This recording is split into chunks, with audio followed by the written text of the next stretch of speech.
किए उपस्थित अच्छा ना कहले स्वामीजी सत्यव्रत बारिक। तमें अच्छा सत्यव्रत ठीक। स्वामीजी प्रत्युष कुमार बारिक। हम प्रत्युष अच्छा ठीक। स्वामीजी श्रेयांश पंडा। हाँ आओ के रहला श्रेयांशी ठीक। स्वामीजी स्वस्तिक पंडा। हाँ स्वस्तिक अच्छा ठीक। स्वामीजी विभू प्रसाद मुन्ना। हाँ अच्छा विभू तमें हाँ स्वामीजी शिवेशवन गरिया। अच्छा और फोटो देखा जाऊँ तो से पचारि किए कौच को मैं जना पड़नी ना किए अच्छा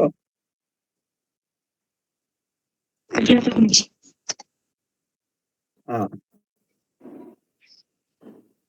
तो मते देखा जाउचंती ये बड़ा प्रशस्ता अन्वेषा शिवेश अच्छी ठीक देखा गला प्रत्युष 4 1 2 3 4 और देखा गला आराध्या बाकी सब जोड़ी है किए कुआडे मुड़ी खावा को पड़े किए 12 मजा खावा को पड़े नहीं देखा कहीं गया तुम एक अंकिता स्वामी जी नमस्ते। हाँ नमस्ते नमस्ते स्वामी जी नमस्ते। नमस्ते हाँ अंकिता असला ठीक।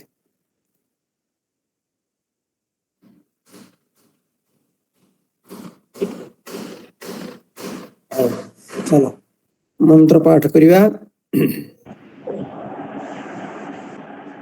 ओम सहनावतु सहनौ भुनक्तु सह वीर्यं करवावहै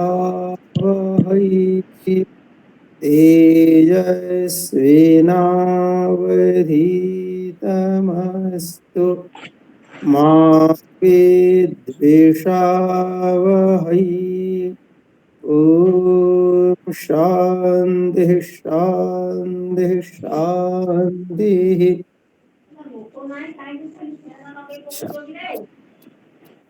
हमर बही विषय आलोचना चलथिला शिवेश स्वामीजी लास्ट क्लास आसिला जम्मू बाहर को जाइए तो हम जॉइन न करती। अच्छा हाँ शिवेश को बही ऊपर आलोचना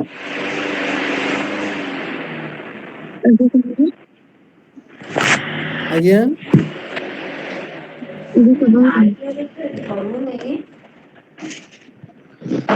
आलोचना सर को बही विषय में आलोचना करछे कुछ नहीं लास्ट क्लास आज्ञा संस्कृति ज्ञान जिला संस्कृति ज्ञान हम को बही तमें गोटे क्लास रे बसछ आम कौन पढ़ुचे यदि विज्ञान गणित भूगोल इतिहास की तुम जना नहीं तो केमती हम को बही ऊपर आम आलोचना करछे संस्कृति ज्ञान करछे बढ़िया। अच्छा संस्कृति ज्ञान रो को टॉपिक ऊपर हमर आलोचना चलछि विभू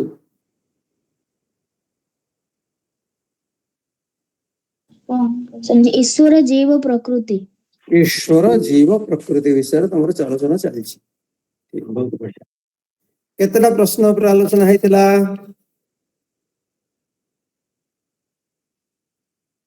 अन्वेषा को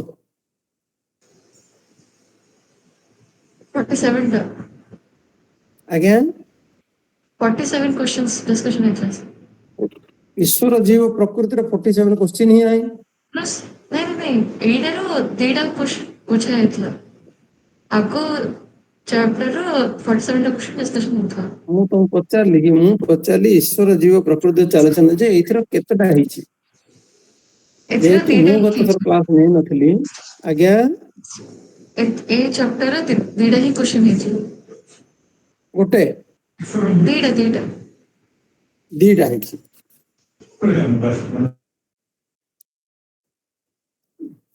ଠିକ କହୁଛ? ସେମିତି ମତେ ଲାଗୁଛି 6 ନମ୍ବର ପର୍ଯ୍ୟନ୍ତ ହେଇଥିଲା।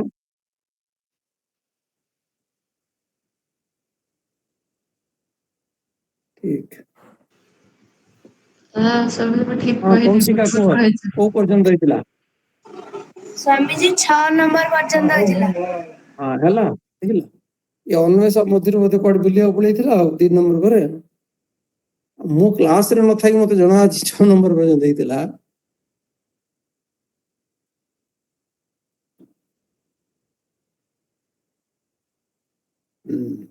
ଠିକ। ଆଚ୍ଛା ହଉ। ଆଚ୍ଛା ଈଶ୍ୱର ସଂସାରରେ ଅଛନ୍ତି ନା ନାଇଁ? ଆରାଧ୍ୟା କୁହ, ଈଶ୍ୱର ଅଛନ୍ତି ନା ନାଇଁ?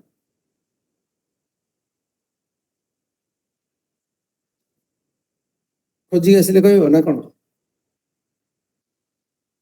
ଆରାଧ୍ୟା ମୋ କଥା ଶୁଭୁଛି ନା ନାଇଁ?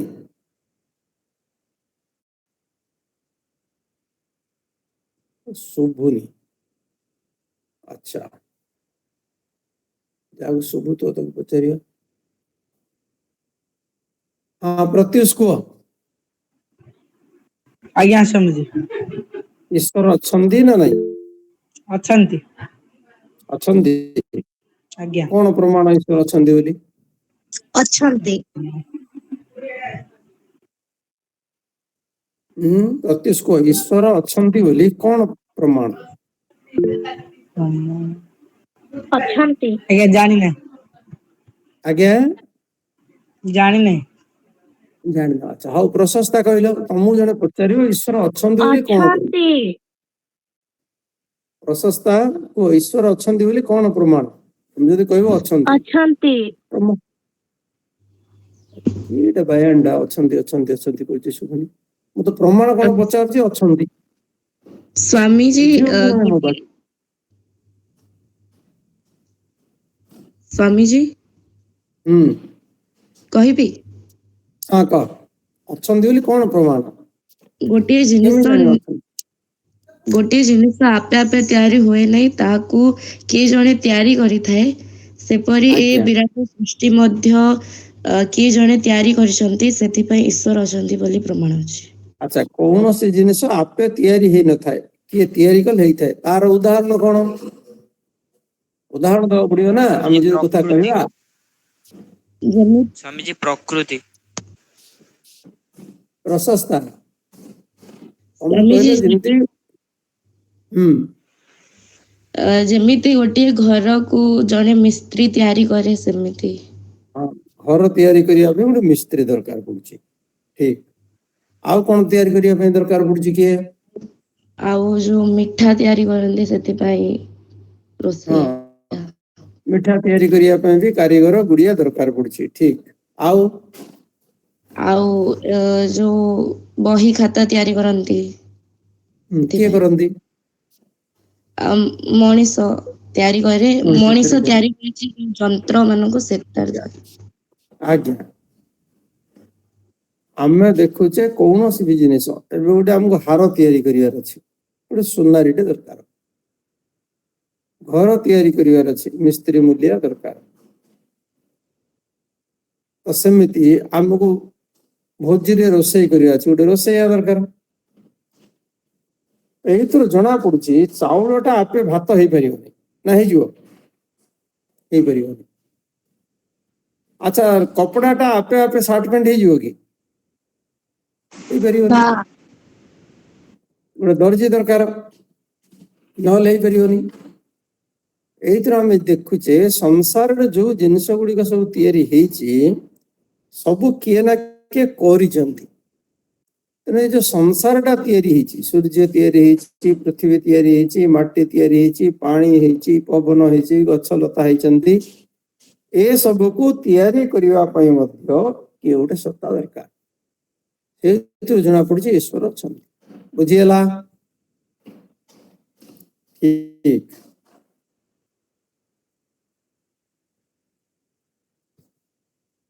ଆଚ୍ଛା, ଈଶ୍ୱର କଣ କଣ କାମ କରନ୍ତି? अंकिता आज्ञा स्वामीजी ओ ईश्वर कौन कौन करंदी रोषेई करंदी खांदी सुंदी नहीं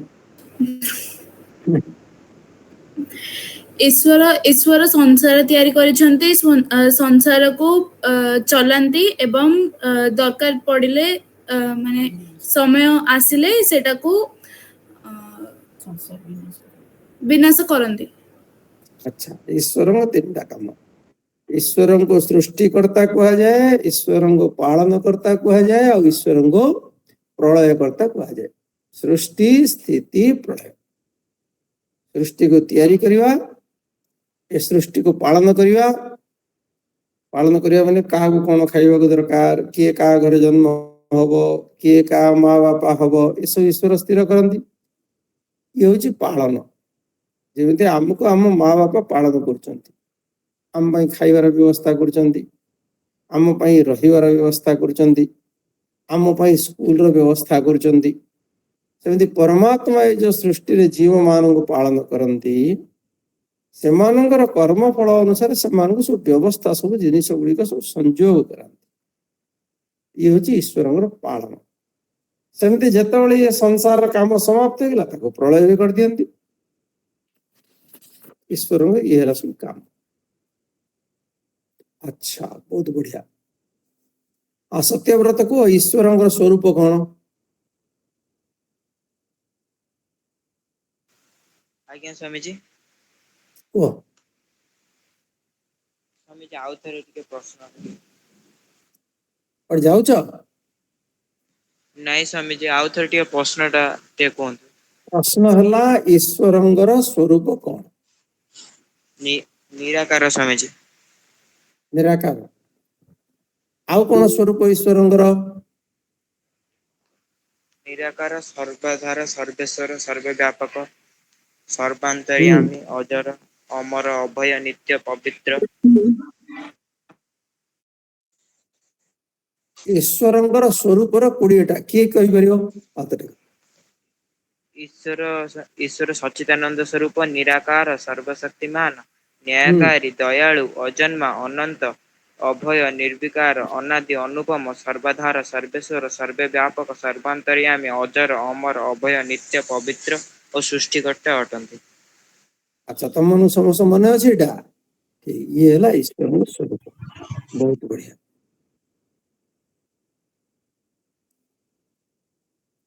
तो प्रियंका को ईश्वरंगर मुख्य नाम को ईश्वरंकर मुख्य नाम होची ओम। ओम ठीक बहुत बढ़िया।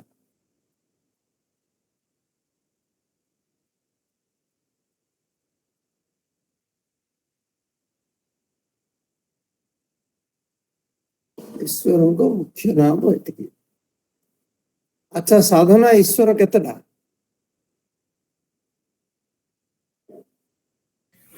स्वामीजी जाने जड़े।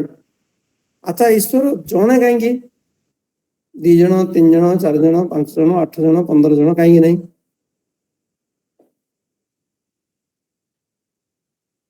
ओ साधना स्वामीजी कहीं सब काम करि परंती जणे ही कि ना। अच्छा जड़े ही से सब काम कर दौरान ठीक आमे जाचे जिते जड़े गोटे कम करें दरकार। अच्छा तम माँ घर सब काम कर ना चाकराणी रखिंट साधना स्वामीजी मामा निजे करंती मामा निजे करती कहीं चाकराणी रखी ना स्वामी तांके सब काम निजे करि परचंती। हाँ तम मामा कर दे पार्टी जिते मन करते बयस अधिक हो कि देह पा खराब हम कि काम करें से रखिए। अच्छा बहुत लोग घर चाकराणी रखी ना तुम कलोन रे रखी ना स्वामीजी रखिचंती कौन पाई को स्थिति रखी स्वामीजी कहा देह भल नहीं ताहले टिके साहाय्य पाए रखिचंती। जार देह भल नहीं रखी अथवा जी जी 2 जन चाकरी कर काम करने समय हो नहीं रखी अथवा मन कहतु का मम्मी टी बहुत अलसुआ होती रखियो 3टा कान हेले तुम मम्मी कहते 3टा जाक ना ना से अलस ही नहीं से काम को जी अच्छे करदे पार्टी कि सी कर्मजीवी महिला नहीं सेमती ए संसार सबू काम ईश्वर एकुटिया कर जोटा जोटा काम परिया काटिया ईश्वर काम नहीं कि तरकारी भात रांधा ईश्वर काम नहीं जोटा जोटा ईश्वर काम से काम ईश्वर एकुटिया तेणु आउ 2टा 6टा 18टा 20टा 15टा ईश्वर दरकार नहीं सब काम से जड़े करदे हला अच्छा किंतु लोक माने कहउचंती हमर 3टा देवता अछंती केतरा अछंती 3टा ब्रह्मा विष्णु महेश्वर एमानू त्रिनाथ बोलगिरी कहउची त्रिनाथ मेला केबे केबे होउची के देखिछ जाइछो मंजी प्रसाद के दिखाइछो ना नहीं तो आमर लोक मान घरे देखिए से ब्रह्मा विष्णु महेश्वर ये 3 जन ब्रह्मा लोक कहते ब्रह्मांगर काम है सृष्टि को तैयारी करने विष्णुंगर काम है संसार को पालन करने आउ शिवंगर काम महेश्वर काम होची ये सृष्टि को संहार करे एमती किछि लोग कहते जने पचारे 3टा देवता अच्छा ना नहीं आमे कौन कहवा आमे कहवा ब्रह्मा विष्णु और शिव ये 3 जन अलगा अलगा नुहंती 3टा देवता नुहंती ब्रह्मा जी विष्णु सी एवं शिव भी सी ठीक ना भूल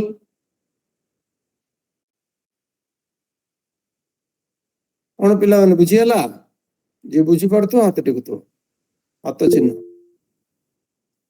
ब्रह्मा जी विष्णु सी एवं शिव मध्य सी ना जदि जड़े 3टा ना कहीं ना जनकर ना गोटे काम अनुसार होता है कार भी ना ता काम अनुसार होता है सी जेहेतु सृष्टि को तैयारी कर ना ब्रह्मा ब्रह्मा दाढ़ी दाढ़ी फोटो होइतो नहीं ब्रह्मांगर केतरा मुंड कौन शिवेश स्वामी जी मैं जानी ठीक अच्छा अर्चिस मान वो आज्ञा स्वामी जी हाँ ब्रह्मांगर मुंड केतरा जे सृष्टि को तैयारी कर ठीक कौन न ठीक अच्छा प्रत्युष को आज्ञा केतरा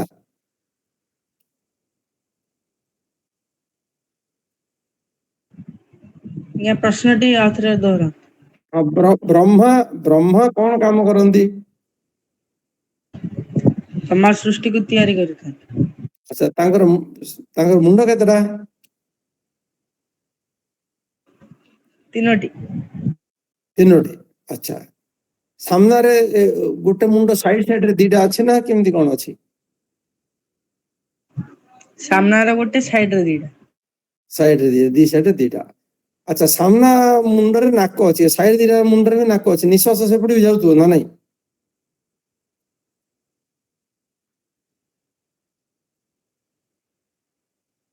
ए साइड रे जो 2टा मुंड अछि सोइला बेले तो असुविधा होतो तो क्या पकेला बेले को तेणु ब्रह्मा होची ईश्वर ना ब्रह्मा आउ कौन सी अलगा देवता नुहंती ब्रह्मा का ना ईश्वर ना ही ब्रह्मा विष्णु आउ जने के देवता नुह परमात्मा का नाम ही विष्णु आउ शिव शिव भी परमात्मा ना जड़े ही तांकर 3टा अलग अलग ना मन रहा कहीं ना ना काम अनुसार ना सृष्टि तैयारी कर ना ब्रह्मा ସୃଷ୍ଟିରେ ସବୁ ଜାଗାରେ ଥିବାରୁ ତାଙ୍କ ନାଁ ବିଷ୍ଣୁ। ଆଉ ସେ କଲ୍ୟାଣ ସ୍ୱରୂପ ହେଇଥିବାରୁ ତାଙ୍କ ନାଁ ଶିବ। ବୁଝିହେଲା? ଆଚ୍ଛା, ବର୍ତ୍ତମାନ ଏଇ ଯୋଉ ପ୍ରଶ୍ନ, ଈଶ୍ୱରଙ୍କର ତ 3ଟା ନାଁ ଆମେ ଶୁଣିଦେଲେ, ଯେ ପରମାତ୍ମାଙ୍କର ନାଁ ହଉଛି 3ଟା। ତାଙ୍କ ନାଁ ବ୍ରହ୍ମା, ତାଙ୍କ ନାଁ ବିଷ୍ଣୁ, ତାଙ୍କ ନାଁ ଶିବ। ବ୍ରହ୍ମା ବିଷ୍ଣୁ ଶିବ ଅଲଗା ଅଲଗା ନୁହନ୍ତି। କିଏ ବାଘ ଚାଲ ପିନ୍ଧିଥିବ ସେମିତି ନାହିଁ, କିଏ ତ୍ରିଶୂଳ ଧରିଥିବ ସେମିତି କିଛି ନାହିଁ, କିଏ ଚକ୍ର ଧରିଥିବ ସେମିତି କିଛି ନାହିଁ। ତାଙ୍କ ନାଁ ଖାଲି ଅଲଗା ଅଲଗା, ବାକି ସିଏ ପରମାତ୍ମା ଜଣେ ହିଁ ସବୁ କିଛି ହଟାନ୍ତି। ହେଲେ ସେ ଯୋଉ ଈଶ୍ୱର ପରମାତ୍ମା ଯିଏ ସୃଷ୍ଟିକୁ ଉତ୍ପତ୍ତି କରନ୍ତି, ପାଳନ କରନ୍ତି, ବିନାଶ କରନ୍ତି, ସେ ରହୁଛନ୍ତି କୋଉଠି? ତାଙ୍କ ଆଡ୍ରେସ ଟା କାହା ପାଖରେ ଅଛି?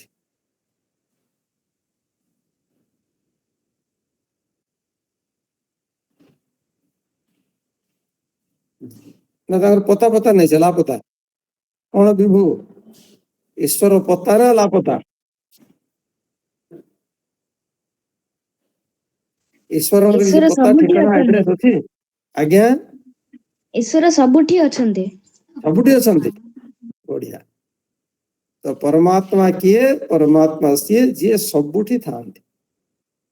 ଖାଲି ଗୋଟେ ବୈକୁଣ୍ଠରେ ବସିଥିବେ, କ୍ଷୀର ସାଗରରେ ଶୋଇଥିବେ, କି ଆଉ କୋଉଠି ଥିବେ ସେମିତି ନାହିଁ। ପରମାତ୍ମା ସିଏ ଯିଏ ସବୁଠି ରହନ୍ତି। ହେଲେ ଜଣେ ତମକୁ ପଚାରିବ, ଯଦି ଭଗବାନ ସବୁଠି ଅଛନ୍ତି, ଆମ ଘର ଦାଣ୍ଡରେ ଗଛ ଅଛି, ଆମକୁ ଦିଶୁଛି, ସେ ଗଛ ମୂଳେ ଗୋଟେ ଗାଈଟେ ଠିଆ ହେଇଛି, ସିଏ ବି ଦେଖାଯାଉଛି।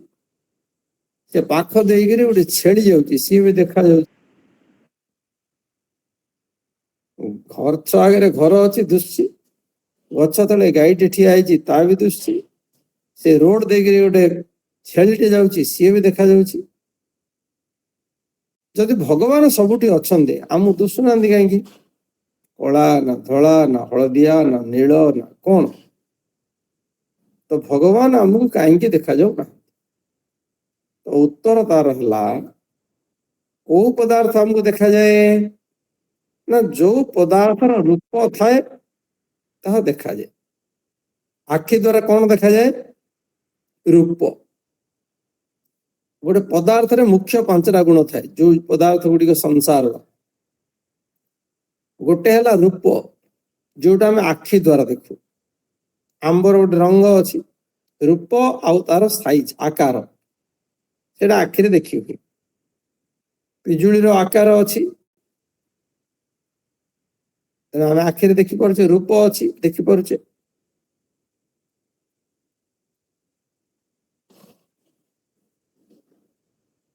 ହେଲେ ଆମ୍ବଟା ତ ରୂପଟା ଆଖିରେ ଦେଖିବା, ସ୍ୱାଦଟା କେମିତି ଜାଣିବା? ଜିଭ ଦ୍ୱାରା ଚାଖିକିରି।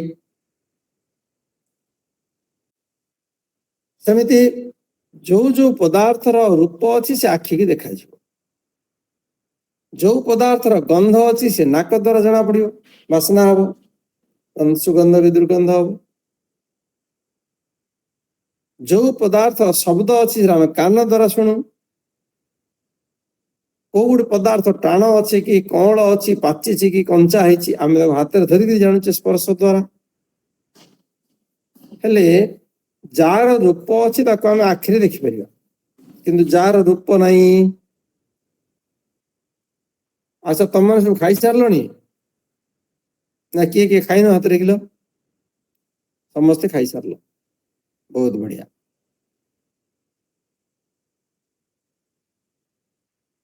ଆଚ୍ଛା, ଆମେ କଣ ପାଇଁ ଖାଉଛେ? କେତେବେଳେ ଖାଉଛେ ଆମେ?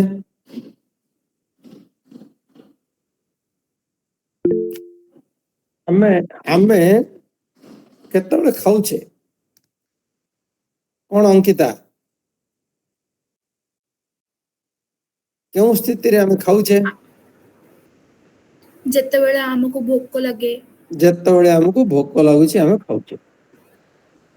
ହେଲା, ମନେ କରନ୍ତୁ ତମକୁ ଗୋଟେ ବିଲେଇଟା ଆସିକି ଲାଗିଲା, ସେ ବିଲେଇଟା ତମକୁ ଦୁଶୁଛି ନା ନାହିଁ? ଅଙ୍କିତା, ଦୁଶୁଛି। ଆଜ୍ଞା, ମନେ ଦୁଶୁଛି। କରନ୍ତୁ ତମର କ୍ଲାସର ସାଙ୍ଗ ଗୋଟେ ତମକୁ ଆସିକି ଲାଗିଲା ତମ ଦେହରେ, ଦୁଶୁଛି ନା ନାହିଁ? ଦୁଶୁଛି। ଦୁଶୁଛି।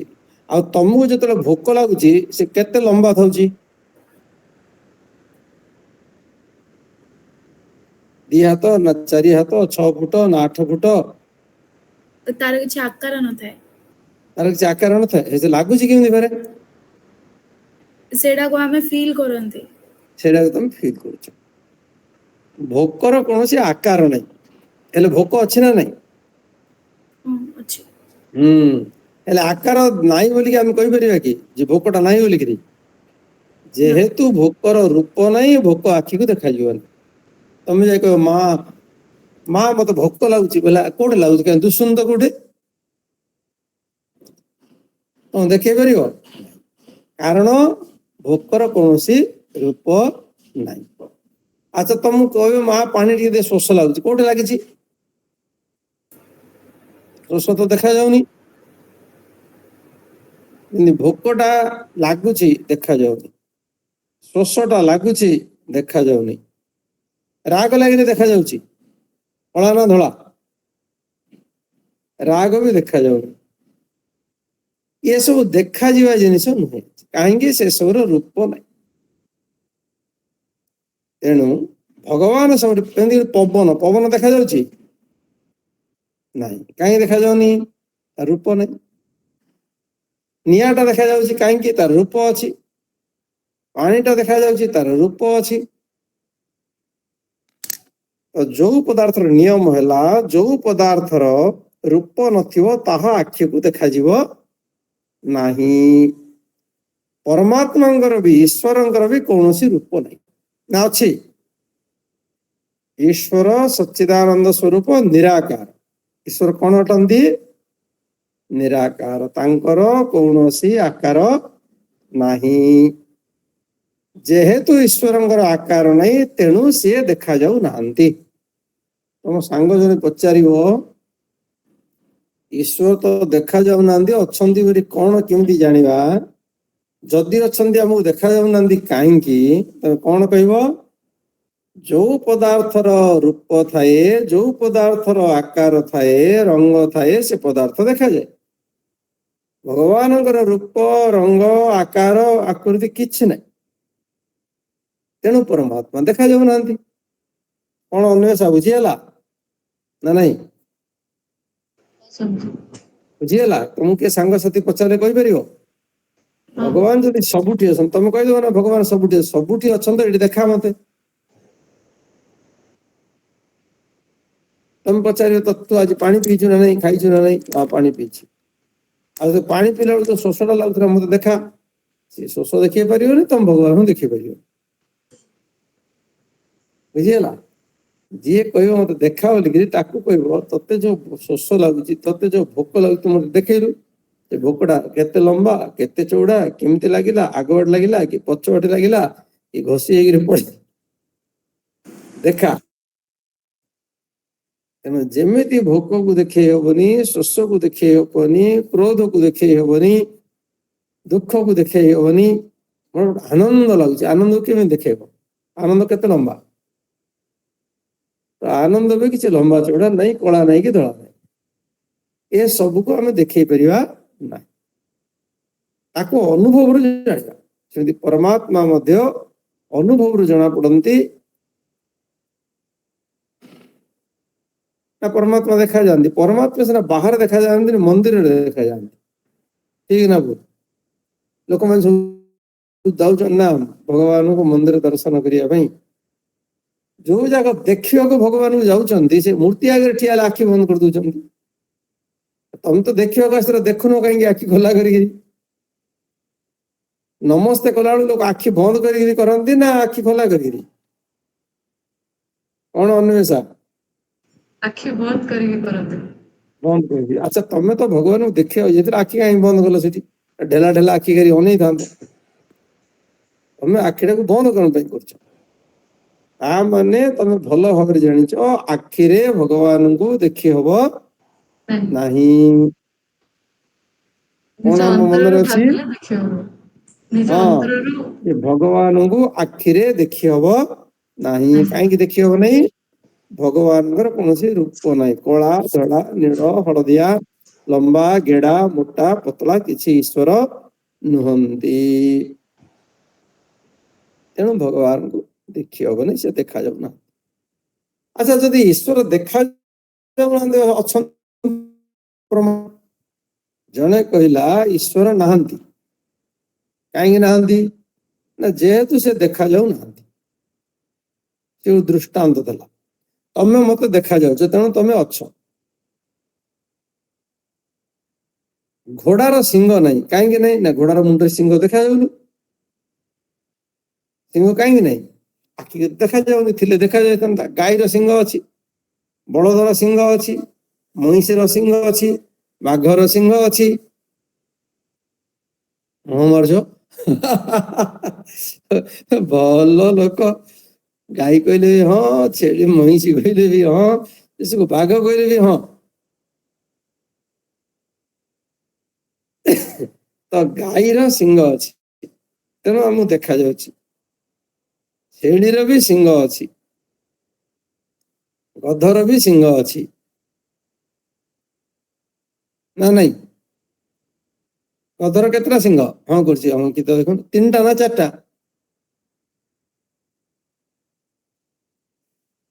ସେଇଥିପାଇଁ କେତେବେଳେ ଆମେ ମୁଣ୍ଡ ହଲାଇ ଦେଲେ ଦେଖାଯିବ ବୋଲି ସବୁ କରିଦେଇଛନ୍ତି।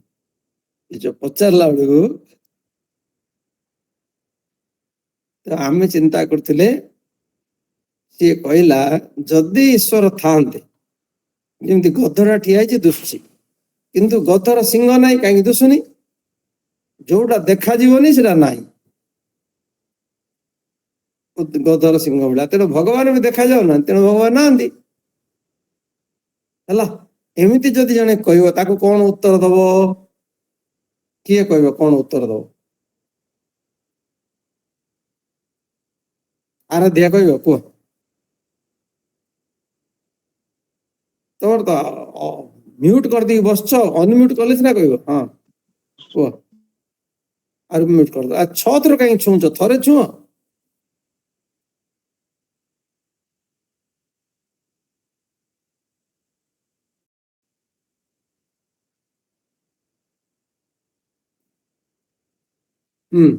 ଆଉ କିଏ କହିବ? ତାକୁ ମୋବାଇଲ ଚଲେଇବାର ଜଣାନି, ସେ ଖାଲି ବସିଛି ସେଠି। ହାତରେ ଆଉ କିଏ କହିବ?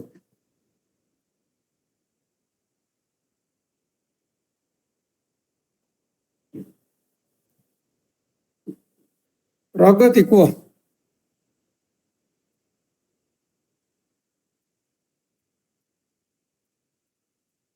ପ୍ରଗତିରେ ସେ ହାତ ଟେକିଛି ନା କଣ? ଶୂନ୍ୟରେ ଖାଲି ହାତ ଟେକିଛି।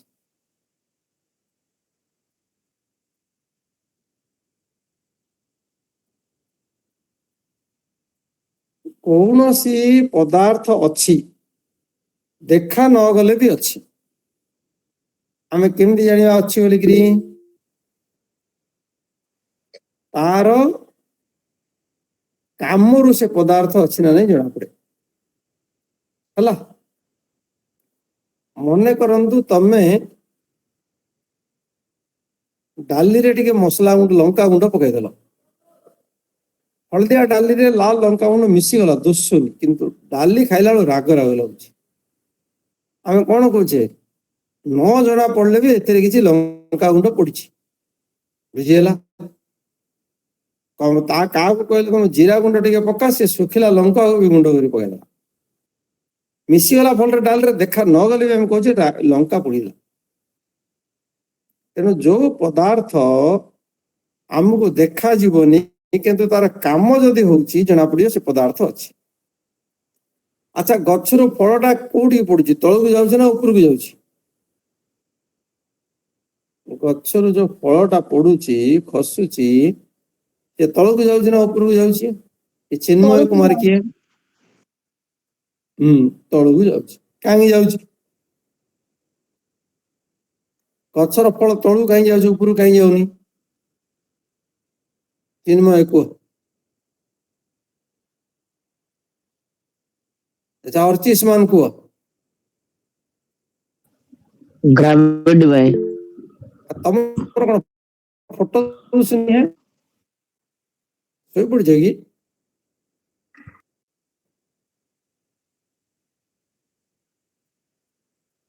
ପୃଥିବୀର ମାଧ୍ୟାକର୍ଷଣ ଶକ୍ତି ଯୋଗୁଁ ଫଳଟା ତଳକୁ ଯାଉଛି। से माध्याकर्षण शक्ति किए देखिए हाथ देखिद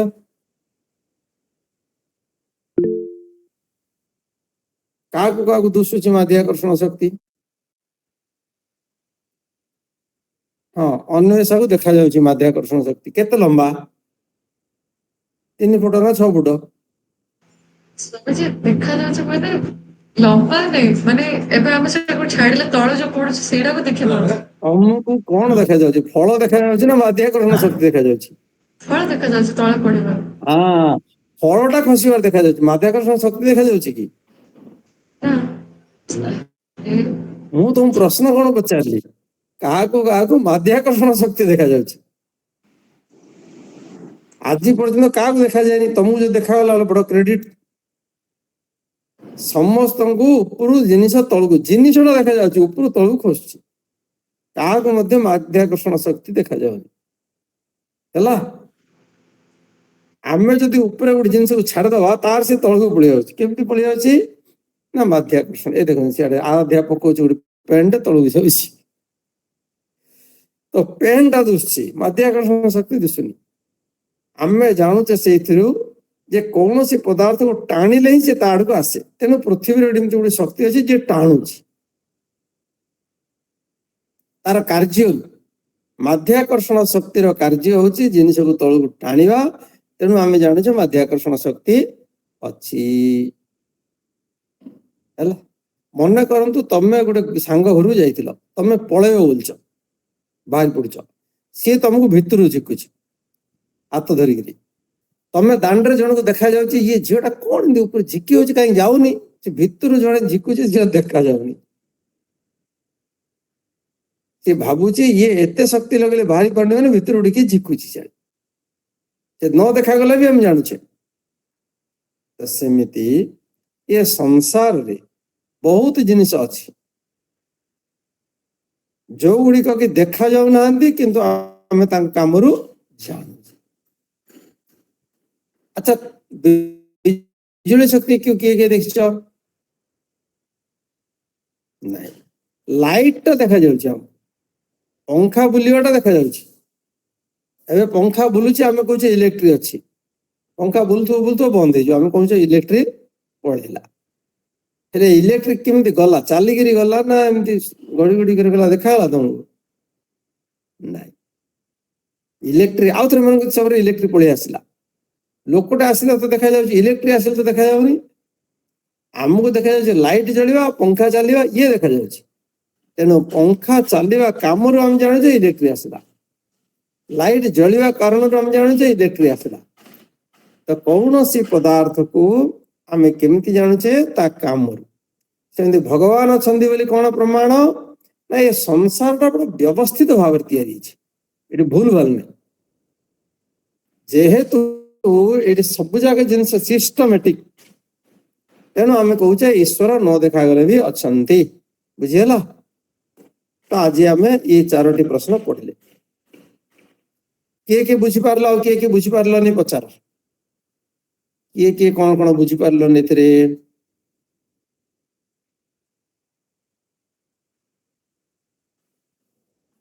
समस्त बुझीपार बहुत बढ़िया धन्यवाद स्वामीजी ईश्वर को पुणी तो किए तो सृष्टि तो करथिबे हाँ ईश्वर को किए सृष्टि करिथिबे कि नहीं से आगु आसीबा चर्चा करिया तार ऊपर एक प्रश्न अछि ईश्वर को किए सृष्टि करछि हैला ठीक नमस्ते समस्तन को नमस्ते